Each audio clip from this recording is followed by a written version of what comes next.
एक छात्र की, एक बेटे की, एक भाई की जान गई है, वो सिर्फ इसलिए गई है कि प्रशासन की लापरवाही, नगर परिषद की लापरवाही। इन लोगों को पिछले कई दिनों से यहाँ के व्यापारी, यहाँ के लोकल लोगों के द्वारा धरने दिए जा रहे थे, ज्ञापन दिए जा रहे थे, पर इन लोगों की नींद नहीं उड़ रही है, क्योंकि इन लोगों को धरातल पे रहने वाले आम लोगों से कोई लेना देना नहीं है। सामने विधानसभा के चुनाव आ रहे हैं, ये सरकारें बड़ी बड़ी बातें करती है, बड़े बड़े वादे करती है। आप धरातल पे आके देखिए क्या हालात है, आम जनता के साथ क्या गुजर रही है।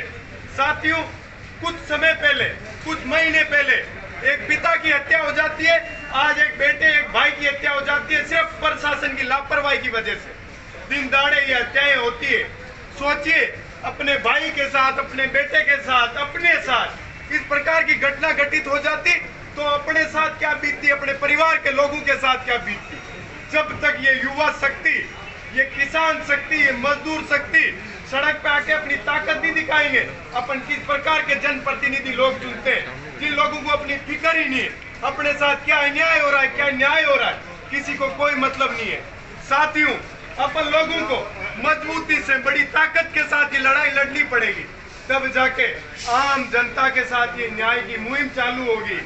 इस प्रशासन के ऊपर जब ये लोग अन्याय का कोई सामना करते हैं, तब ये कुछ दिनों के लिए तो सतर्क होते हैं, कुछ दिनों बाद ये वापस बड़ी नींद के अंदर जाके सो जाते हैं, क्योंकि इन लोगों के बच्चे तो विदेशों में पढ़ते हैं, बड़ी यूनिवर्सिटियों में पढ़ते हैं। ये लोग क्यों चिंता करेंगे यहाँ के लोगों की? यहाँ के लोगों की ये शिक्षा नगरी है।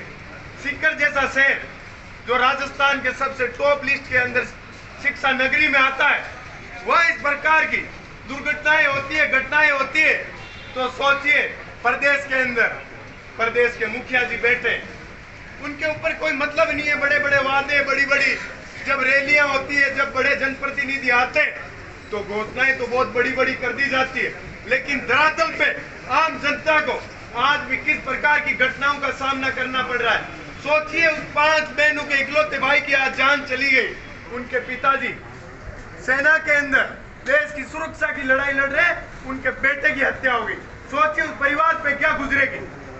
यदि इसी प्रकार से, इस प्रकार की घटनाएं बढ़ती चली गई तो आम परिवार के लोगों के साथ बड़ा अन्याय होगा।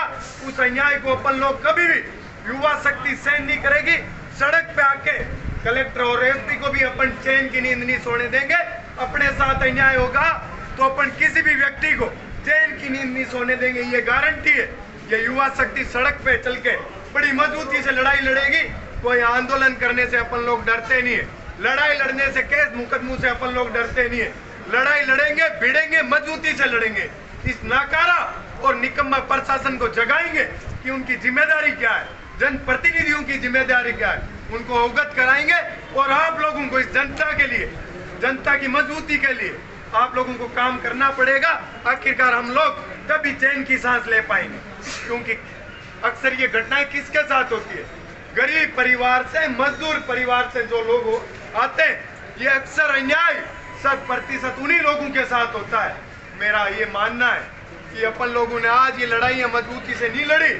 आज अपन लोग इनकी डर के आगे, आज प्रत्येक युवा साथी को बाहर निकलने का समय है। और यदि मेरे को जो भी युवा साथी सुन रहा है, यदि मजबूती से अपन लोगों ने ये लड़ाई नहीं लड़ी तो ये आने वाले समय में एक ना एक दिन अपने भी भाई या बहन, अपने भी पिता के साथ ये अन्याय होगा। उस दिन बड़ा दुख का पहाड़ अपने ऊपर टूटेगा। तो साथियों, आज जागने की जरूरत है और मजबूती से डट के इस लड़ाई को लड़ने की जरूरत है। बहुत बहुत धन्यवाद सर।